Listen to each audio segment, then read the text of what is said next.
Hola, muy buenos días, Jorge, ¿qué tal? Qué gusto de saludarte. Oiga, la echaba de menos, senadora, ya hace mucho rato que no estábamos hablando, tenemos que mantener esta comunicación más frontal. Yo decía, Tomás no nos deja hablar. Tomás no nos deja hablar, dice usted. Yo digo, Lo está escuchando porque está justo aquí al lado mío viajando, vamos viajando a Santiago. Muy bien, Yo ¿cómo tengo se ha portado Tomás?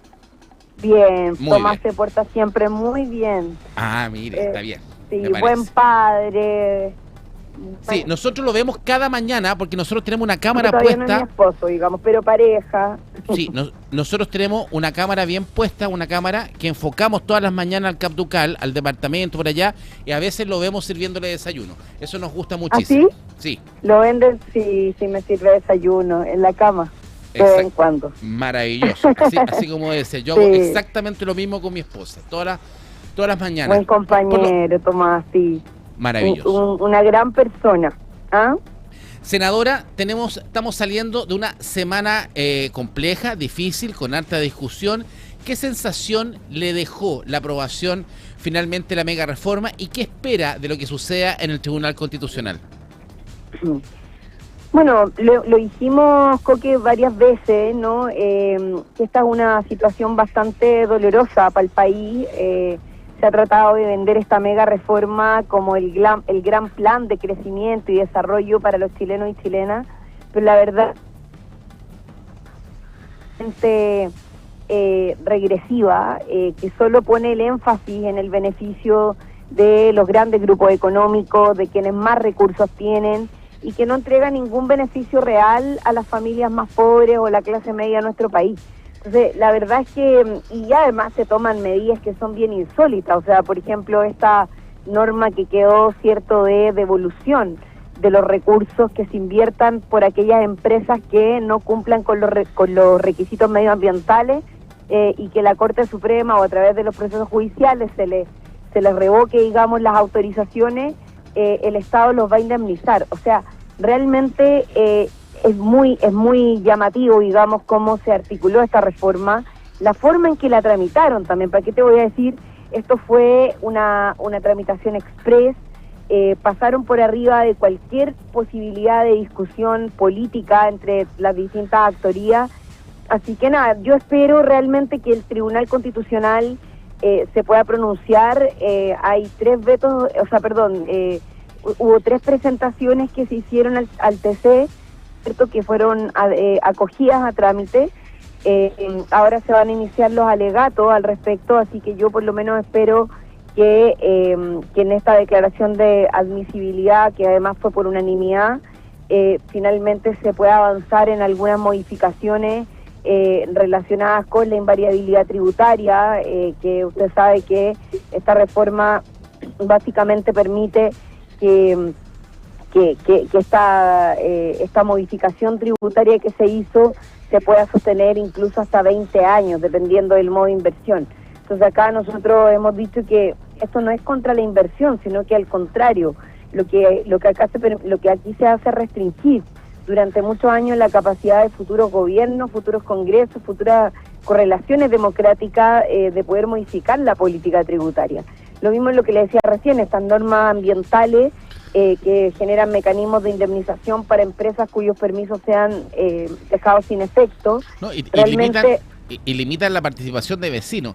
Pero a ver, de las 3 materias impugnadas... Es un privilegio para esos proyectos, y la verdad es que es absolutamente inexplicable, o sea, no corresponde. Sí, o sea, hoy día las 3 materias, para contextualizar a nuestra audiencia que nos escucha a través de la radio, nos ve en la televisión y nos lee en la web, ¿cierto? Tenemos que primero, lo que ustedes como oposición están presentando al Tribunal Constitucional es específicamente sobre los artículos 29 y 38, los cuales establece un régimen de blindaje o invariabilidad tributaria por hasta 20 años. La idea es poder eliminar la invariabilidad o bajarla. Eliminarla. O sea, nosotros sostenemos que establecer una invariabilidad tributaria, porque la invariabilidad tributaria está establecida en 3 tramos, de 10, de 15 y de 20 años, dependiendo del monto de la inversión. Estamos hablando de inversiones por sobre los 350 millones de dólares, ya que son las que pueden llegar hasta 20 años. Entonces, nosotros lo que hemos venido planteando, y así lo intentamos hacer también en el proceso de tramitación, lamentablemente, Jorge, no tuvimos la fuerza para poder no tuvieron eliminar, los votos, digamos, en el fondo, estas normas del proyecto. No tuvimos los votos. Usted sabe que este proyecto se aprobó con un voto adicional a la mayoría necesaria, es decir, de los 26 votos que necesitaban, algunas normas se aprobaron por 26 votos y otras por 27. Entonces, la verdad es que, claro, es un proyecto que tuvo muchas diferencias. O sea, acá se expresó una diferencia brutal entre el oficialismo y la oposición. No hubo ningún tipo de capacidad de acuerdo, digamos, en relación a aquellos puntos que podrían haberse acordado, porque no hubo tampoco disposición de diálogo por parte del gobierno. O sea, el ministro Quirós se sentó a conversar, pero dijo, acá yo no me voy a mover en nada, así que si alguien tiene que ceder son ustedes. O sea, básicamente esa fue su posición, digamos. Sí, pero en el punto estamos con Carol Cariola, senadora de la República por nuestra región de Valparaíso. Carol, en el tema de la invariabilidad tributaria, el poder estar en 20 años, ¿cierto? Quizás 20 años mucho, puede haber bajado a 15, ¿cierto? Que era la petición inicial, pero eliminar también la invariabilidad tributaria nos deja también en un escenario complejo. O sea, ¿es tan viable lo que se busca eliminarla y no a lo mejor bajar la cantidad de años?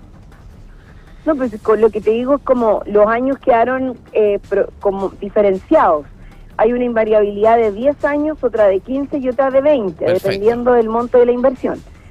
Lo que nosotros no estamos de acuerdo es en que se establezca per se una invariabilidad tributaria que lo que busca básicamente es proteger la reducción de los impuestos corporativos que se hizo en esta mega reforma. Finalmente acá todos los beneficios tributarios, Jorge, de esta mega reforma son al bloque o al conjunto de personas más acomodadas de nuestro país, al 1% más rico. O sea, cuando nosotros hablamos de que el impuesto de primera categoría baja de 27 a 23, en el marco de, además de una política de reintegración del sistema, es decir, acá no solamente está el problema de la invariabilidad, sino que además se reintegró el sistema. Es decir, a las personas que tienen grandes empresas y que además tienen importantes sueldos, ya no van a pagar impuestos por el global complementario, que en el fondo en este caso es su sueldo, y además por su empresa, que es el impuesto corporativo, sino que se les van a integrar los impuestos para que paguen una sola vez. No solo se les rebaja, sino que además van a pagar menos impuestos de los que se pagaban hasta ahora. Y eso, a propósito de esta invariabilidad que se ha fijado, que es como un candadito cerradito, como se puede decir, como aquí este privilegio que han conseguido, digamos, para este sector, no se mueve más porque se establece esta invariabilidad tributaria. Entonces, realmente es una situación muy compleja, porque además no solamente está esto, sino que además está la eliminación del IVA a la primera vivienda, que lo vendieron como una ayuda a la clase media para obtener una primera vivienda. No, ayuda a lo inmobiliario. Pero en realidad, Jorge, lo que es esto es una reducción, un regalo tributario que se le entregó de 400.000 millones de pesos, todo lo que se redujo al presupuesto de salud en nuestro país a las grandes inmobiliarias. Entonces, el gobierno en realidad no está en ningún caso contribuyendo a que las familias de clase media tengan una primera vivienda. La apuesta que hace, estamos con Carol Cariola, la apuesta que hace el gobierno, senadora, justamente va en la línea de que todas estas normas debiesen poder ayudarnos a reactivar la economía. Vamos a ver si eso es cierto o no. Ahora, bueno, entonces... Pero convengamos, Jorge, que ni siquiera el ministro Quirós fue capaz de asegurar que eso iba a ser así. Es que de hecho, cuando se lo preguntaron, a él le dijeron, esto realmente va a reactivar la economía, esto garantiza el crecimiento, y el ministro dijo que no, que él no lo podía garantizar. Entonces, no son medidas que vayan realmente, que sean de efecto directo. Acá, el efecto directo es el beneficio tributario de los grandes empresarios en nuestro país. Si eso se ve traducido en más trabajo, en más inversión, en crecimiento económico para todos los chilenos y chilenas por igual, bueno, ahí yo si eso estuviera amarrado a esa posibilidad, te lo creo. Ahora, pero en este caso no hay ninguna norma que garantice que amarre esto a más empleo, más inversión O sea, lo único que genera esto son más ganancias para los más ricos. Esa es la claridad. Estamos claros, pero en el fondo, dentro de la visión, tanto como no se puede asegurar efectivamente que vamos a tener un mayor crecimiento, tampoco podemos decir que esto va a empobrecer a Chile. Quizá efectivamente estas medidas de aquí a un año más van a permitir justamente no solamente un mayor crecimiento económico, sino también bajar la brecha de cesantía. Pero, senadora, la quiero, para cerrar el tema... Tengo una diferencia contigo, Jorge, porque yo creo que esto sí va a empobrecer a Chile. ¿Y sabes por qué vía lo va a empobrecer? Por la vía de la reducción de la recaudación que el Estado va a hacer para poder financiar derechos sociales. Y los derechos sociales, sí, la recaudación, el aporte económico la idea, que se hace, siempre yo lo he dicho, se hace a través del Estado para las personas que más necesidades tienen. Entonces, cuando el Estado de Chile deja de recaudar cerca de 4.700 millones de dólares, precisamente a propósito de esta situación, la verdad es que uno dice, acá efectivamente hay un empobrecimiento del Estado que afecta directamente a las personas que reciben becas, que reciben aportes del Estado. Sí, lo que pasa, senadora, cuando la oposición a la izquierda, que usted pertenece, ¿cierto?, plantea este punto y dice, claro, si hoy día, en base a mismos números, si yo hoy día estoy recaudando un 27% de impuestos sobre 1.000, por supuesto que voy ahora, si recaudo un 23% sobre 1.000, voy a recaudar menos, que es lo que usted está diciendo. Pero ¿cuál es la apuesta?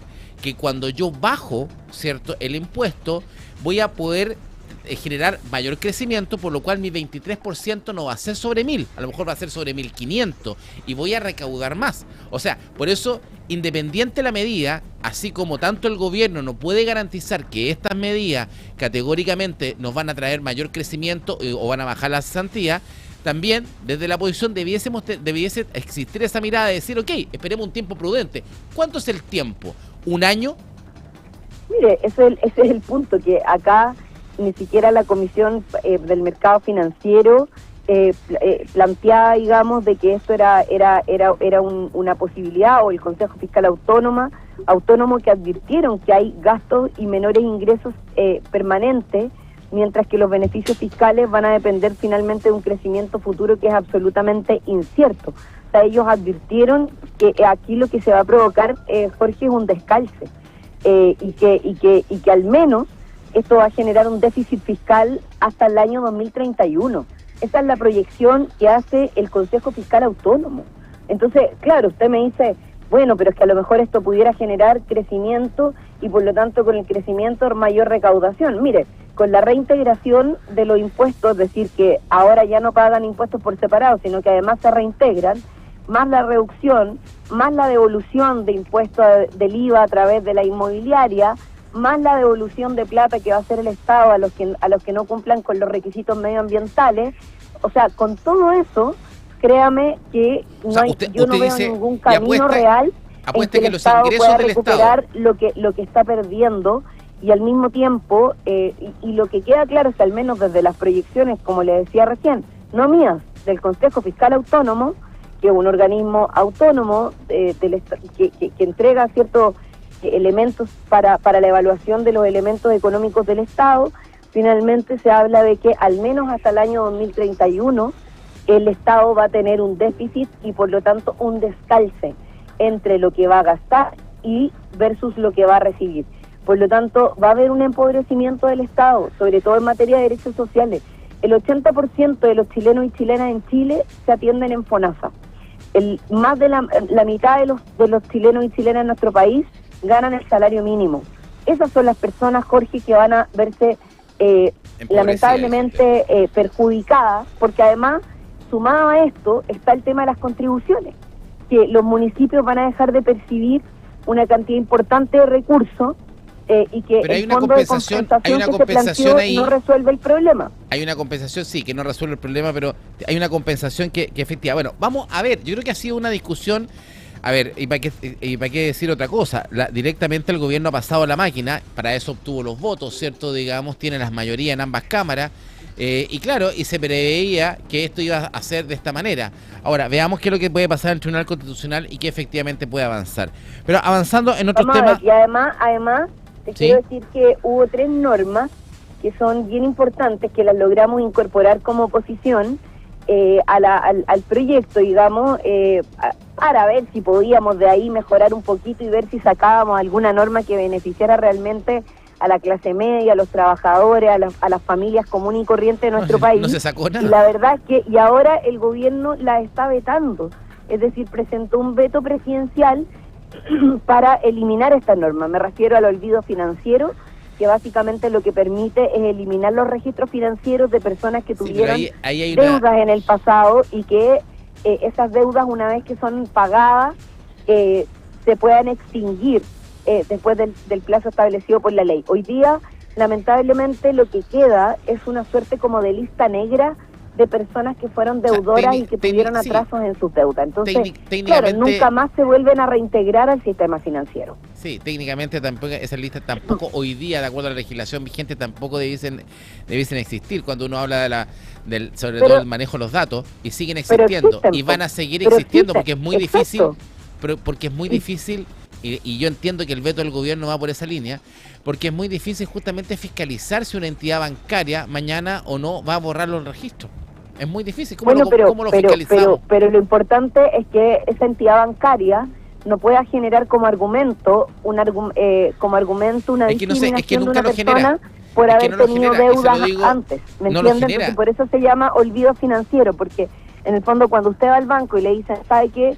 Usted ha tenido un histórico comportamiento negativo, malo o deudor, entonces claro, ahí le niegan el crédito, le niegan el apoyo es que el banco solamente financiero. El banco contesta por políticas de banco, no le vamos a dar el crédito, no contesta lo otro, porque no lo puede contestar. Sí, claro, pues, pero es un tema ahí de manejo. Se sabe por qué. Y ahí, bueno, está eso, está el tema del anatocismo, que lo que busca es impedir el cobro de intereses sobre intereses, y también el pago efectivo de 30 días a las pymes, que reforzaba básicamente la obligación de pagar oportunamente las facturas a las pequeñas y medianas empresas. Estas tres cosas que son súper buenas y que las logramos incorporar, lamentablemente el gobierno las está vetando. Sí, mire, el tema de las pymes, senadora, hay una indicación en el tema de las pymes quedó mal redactado, porque si las pymes, que yo lo encuentro genial esa idea, ¿cierto? Como quedó mal redactado, se entiende, y si se aprueba de esa manera, como está redactado sin el veto, digamos, las pymes no vamos a poder factorizar. ¿Por qué? ¿Por qué no? Porque en el fondo cuando la gracia justamente de un factoring, cuando un pyme acude a un factoring, es porque sabe que en 30, 60 o 90 días más uno va a poder obtener los recursos. En cambio, con esta nueva normativa, cuando existe el pago asegurado supuestamente a 30 días, no existe esa flexibilidad para factorizar. Quedó mal redactado. Y como quedó mal redactado, ¿cierto? Bueno, hoy se tiene que... el tema es la modificación a la redacción, si en el fondo la idea es muy buena, pero queda mal redactado. No tengo ningún reporte de que haya quedado mal redactado. De hecho, al contrario, hoy día las asociaciones de pymes lo que han estado haciendo es pedirle al gobierno que elimine el veto y que por favor sostengan esta norma, porque es una norma necesaria. Y por otro lado, lo que te quiero contar es que hay una iniciativa que el gobierno no la vetó, y lo valoro, lo conversé directamente con el ministro Quiroz, que surgió de la diputada Sofía González en la Cámara y que nosotros la defendimos en el Senado, y que tiene que ver con la reposición de servicios en zonas de catástrofe. Es decir, que por no pago de cuentas de electricidad, gas, luz, agua, etcétera, mire, no puedan haber cortes de servicios básicos cuando hay zona de catástrofe.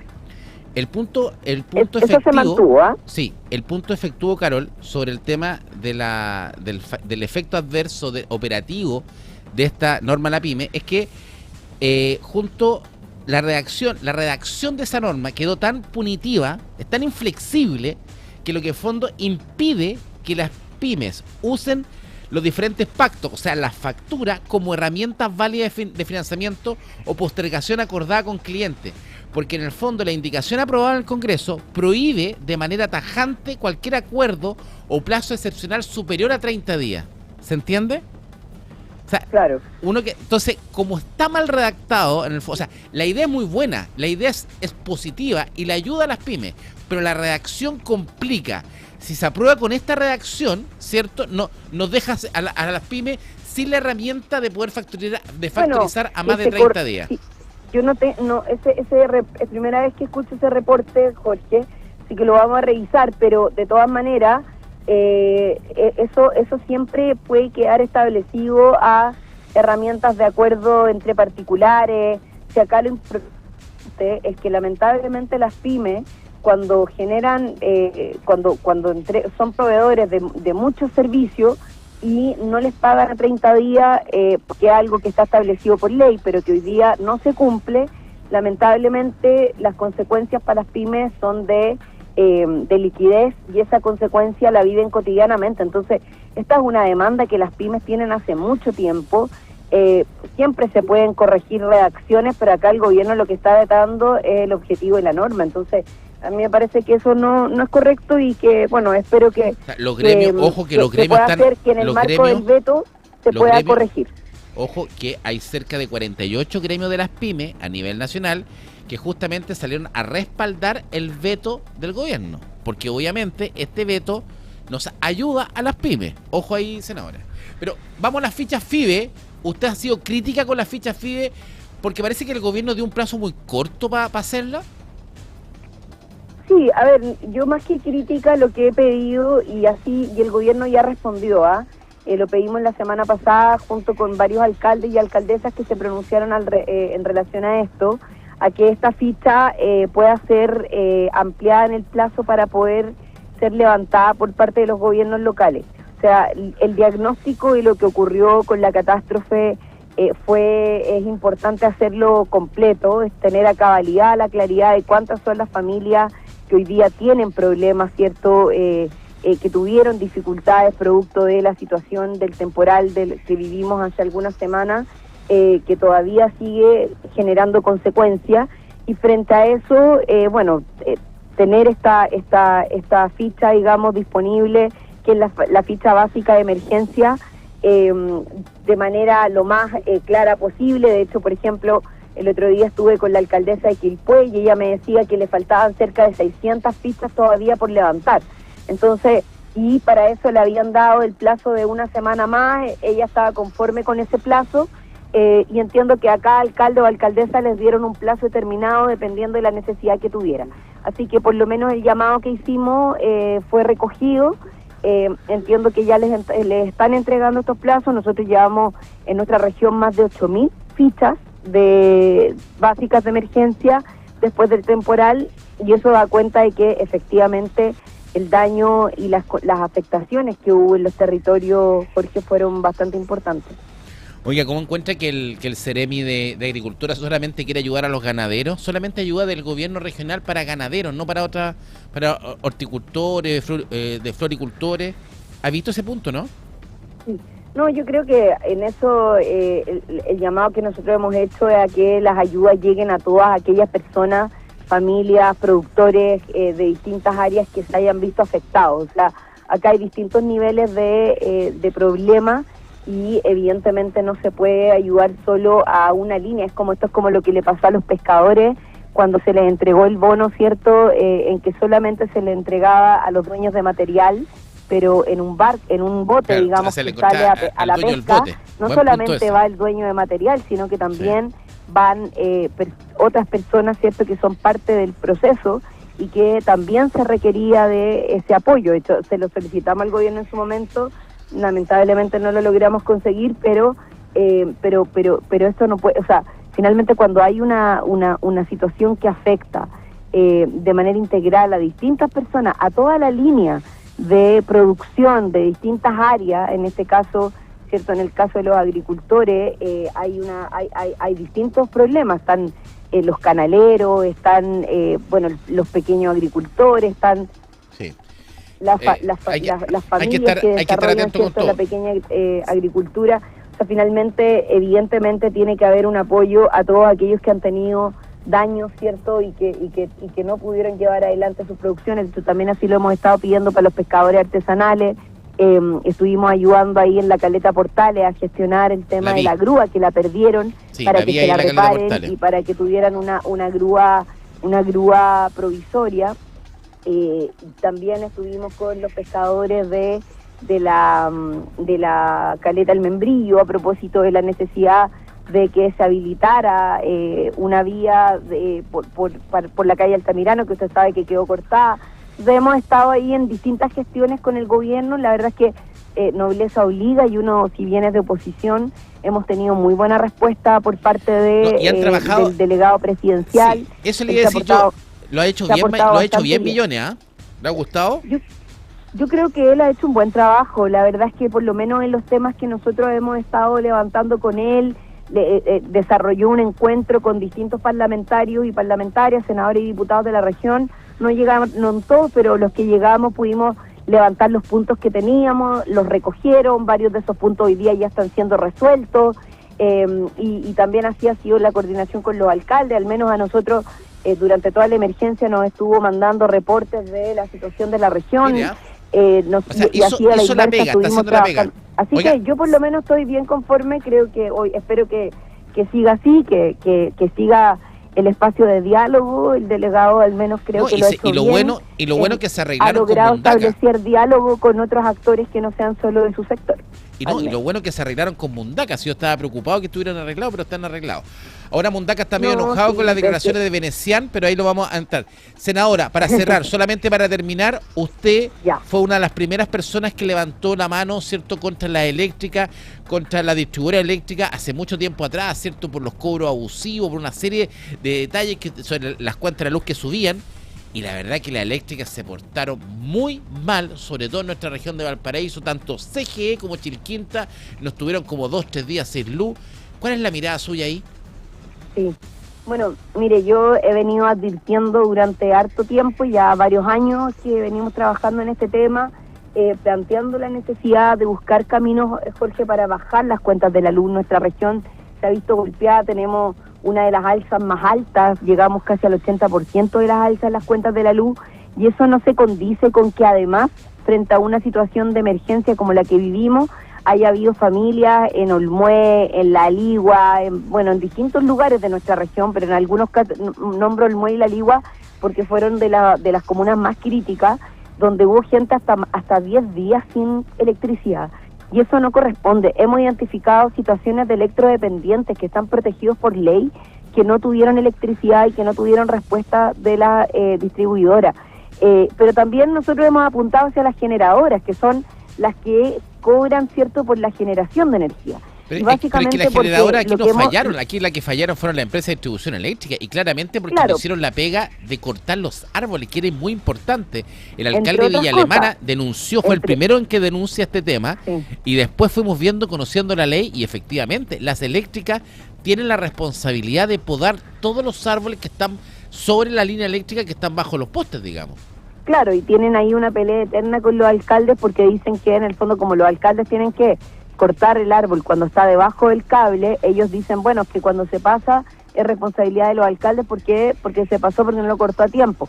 O sea, hay árboles que están pasados más de 1 metro hacia arriba de los cables, y que la verdad es que el daño que puede llegar a provocar esa situación es tremenda, es muy peligroso. Y la eléctrica, el problema fundamental de las distribuidoras, en este caso CGE y Chilquinta, es que no se prepararon, Jorge. Que ellos no tenían las cuadrillas necesarias para salir a atender la emergencia y reponer la electricidad en el tiempo que correspondía. Una buena normativa de ley, senadora, sería una nueva normativa de ley, sería exigirles a las eléctricas que le pusieran GPS a los móviles y los pudiésemos ver. Porque cuando Chilquinta me decía a mí que teníamos 180 personas trabajando en las calles, no sé cuántas cuadrillas, yo miraba y decía, pero muéstrame dónde están las cuadrillas. Exacto. Mira, esa es una buena idea, y además hemos tomado, con los alcaldes hemos estado trabajando alguna idea de poder generar una norma que obligue a tener que generar un vínculo directo con los municipios, porque además ellos van por su cuenta donde creen que están los problemas, pero los municipios son los que tienen realmente monitoreado el territorio, los que tienen mapeado cada uno de los lugares donde hay problemas. Entonces, la verdad es que creo que ahí hay que prepararse mejor. De hecho, la Asociación de Municipalidades de la región está firmando un convenio para que se haga una presentación del plan de invierno en marzo, cosa de que estemos preparados. Yo creo que eso tiene que establecerse por ley y que sea una obligación. Exacto. Así que estamos trabajando ahí algunas iniciativas en esa línea, de la misma manera en que, tal como usted sabe, yo, y por eso hablaba de las generadoras, porque los precios de las cuentas de la luz, si han subido todo lo que han subido, es porque las generadoras siguen cobrando precios caros, fósiles, antiguos, que lamentablemente hoy día no representan lo que ellos mismos están generando como electricidad, y eso es algo que hay que corregir. Y afortunadamente, mire lo que le voy a decir, este gobierno, con todas las diferencias que yo tengo, la ministra Rincón recogió nuestra propuesta de renegociación de los contratos y se incorporó en la ley. Y hoy día vamos a tener un año, Jorge, para que la Comisión Nacional de Energía pueda iniciar un proceso de renegociación de contratos antiguos con las eléctricas que hoy día siguen cobrando en precio a carbón, que reajustan los precios en base a los combustibles, cuando en realidad no están generando energía en base a carbón, sino que en base a energías renovables, que Exacto. es lo que debería permitir bajar las cuentas de la luz. Así que nosotros vamos a estar muy atentos. Le hemos propuesto a la ministra generar una comisión bicameral de acompañamiento de la renegociación para que esto sea efectivo, para que ocurra y que ojalá las consecuencias las veamos en las cuentas de la luz de la gente, digamos, que además ahora tiene que recibir compensaciones, ¿ah? Exacto. La gente que le cortaba la luz tiene que recibir compensaciones en la cuenta del próximo mes. Así Dependiendo por día, ahí vamos a estar muy atentos. Oiga, senadora, bueno, sí, qué bueno que puedan llegar a un buen acuerdo con Jimena Rincón. Es como, yo siento a Jimena Rincón como una especie de camuflada de la oposición, como que usted la tienen como insertada ahí en el gobierno, no sé. No, es una especie de camuflada. Jimena cruzó una línea hace harto rato y la verdad es que, bueno, está en su derecho. Ella fundó un partido, tienen una posición política, ella es parte de un proyecto, un gobierno de ultraderecha, pero eso no implica que no podamos valorar algunas acciones que el gobierno pueda llevar adelante. No está en ultraderecha.